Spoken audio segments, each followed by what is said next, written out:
warahmatullahi wabarakatuh. Perkenalkan, nama saya Diki Suryo Febriansah, NIM 20140300037. Baiklah, di sini saya akan menjelaskan dan memaparkan makalah tentang pelajaran Pancasila dengan Ibu dosen pengampu, Ibu Wahyudi Yusden. Di sini dengan materi pokok Pancasila sebagai sistem filsafat. Baik, sebelum lanjut ke pembahasan berikutnya, saya akan menjelaskan tentang peta konsep yang akan saya jelaskan. Yang pertama yaitu hakikat sila-sila Pancasila sebagai kesatuan sistem.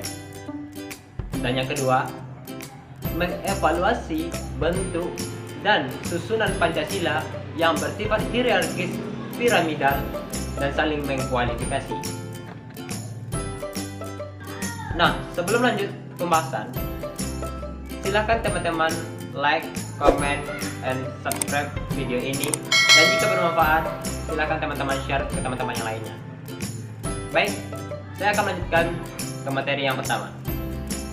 Materi yang pertama yaitu hakikat sila-sila Pancasila sebagai kesatuan sistem. Kesatuan sila-sila Pancasila pada hakikatnya bukanlah hanya merupakan kesatuan yang bersifat formal logis saja, namun juga meliputi kesatuan dasar ontologis, dasar epistemologis, serta dasar aksiologis yang berbeda dengan sistem filsafat lainnya. Nah, berikut saya paparkan penjelasan-penjelasan dari dasar-dasar yang saya bacakan sebelumnya. Yang pertama, dasar ontologis. Ontologi menurut Aristoteles adalah ilmu yang menyelidiki hakikat sesuatu atau tentang ada, keberadaan, atau eksistensi, dan disamakan artinya dengan metafisika. Dasar ontologis Pancasila pada hakikatnya adalah manusia yang memiliki hakikat mutlak, yaitu monopluralis atau monodualis. Karena itu, dia juga disebut sebagai antropologis. Sifat kodrat manusia adalah sebagai makhluk yang individu dan makhluk yang sosial, serta sebagai makhluk pribadi dan makhluk Tuhan yang Maha Esa. Maka, secara hierarkis, sila pertama mendasari dan menjiwai sila-sila lainnya. Hal ini dapat kita lihat atau kita dapat melihat sumber ini di Notonegoro pada tahun 1975. Nah, yang kedua, dasar epistemologis. Apakah itu epistemologis? Epistemologis adalah cabang filsafat yang menyelidiki asal, syarat, susunan, metode, dan validitas ilmu pengetahuan. Epistemologi meneliti sumber pengetahuan, proses, syarat terjadinya pengetahuan, batas dan validitas ilmu pengetahuan. Epistemologi adalah ilmu tentang ilmu atau teori terjadinya ilmu atau science of science. Menurut Titus pada tahun 1984 terdapat 3 persoalan yang mendasari dalam epistemologi, yaitu 1. Tentang sumber pengetahuan manusia.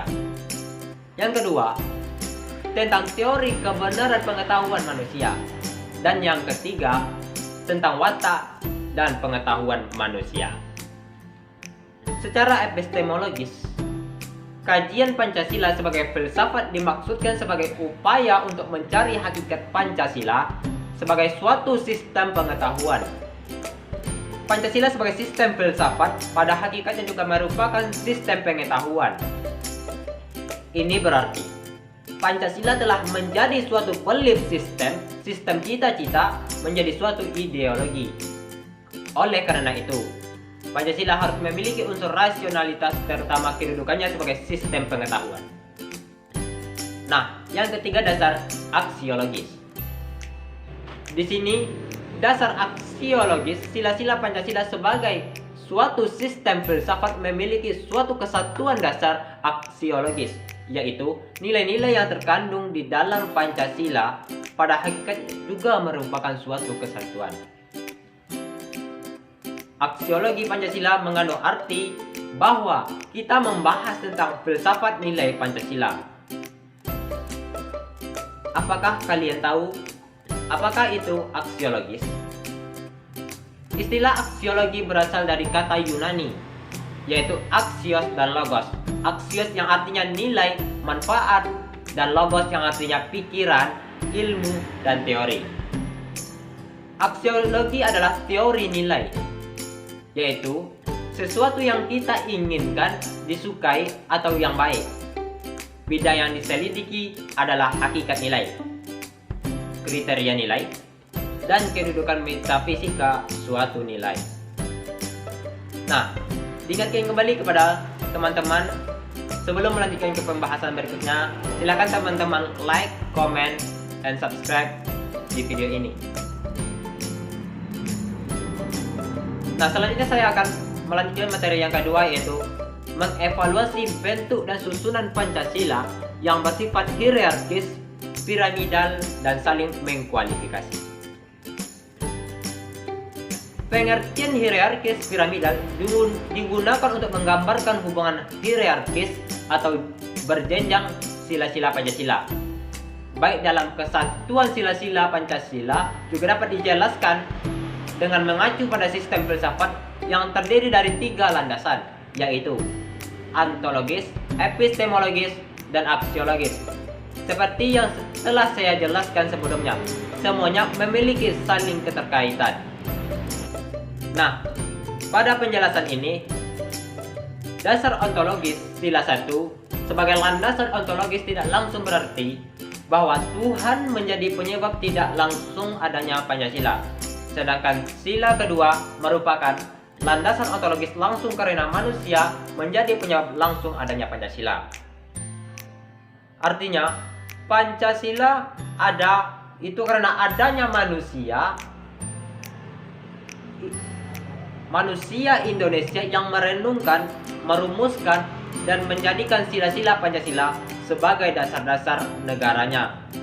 Sebagaimana yang telah kita ketahui, Pancasila dirumuskan dalam sidang rapat PPKI. Nah, pada dasar epistemologis, suatu cara atau metode, strategi, dan norma agar sesuatu yang lain dapat kembali pada sebabnya. Sila ketiga persatuan dan sila keempat yang memiliki substansi asas demokrasi merupakan landasan epistemologi bangsa Indonesia. Selanjutnya dasar aksiologis. Dalam Pancasila menunjukkan bahwa tujuan bangsa Indonesia selalu diliputi oleh nilai-nilai, baik nilai-nilai religius seperti tersimpul dalam sila pertama maupun nilai-nilai etis dan estetis. Seperti yang ditunjukkan dalam sila-sila, yaitu sila pertama, ketuhanan yang Maha Esa, dan sila yang kedua, kemanusiaan yang adil dan beradab, ketiga, persatuan Indonesia, keempat, kerakyatan yang dipimpin oleh hikmah kebijaksanaan dalam permusyawaratan perwakilan, dan yang kelima, keadilan sosial bagi seluruh rakyat Indonesia. Artinya, sila-sila Pancasila itu mengandung muatan nilai-nilai luhur yang menjadi acuan dalam perjalanan kehidupan berbangsa dan bernegara.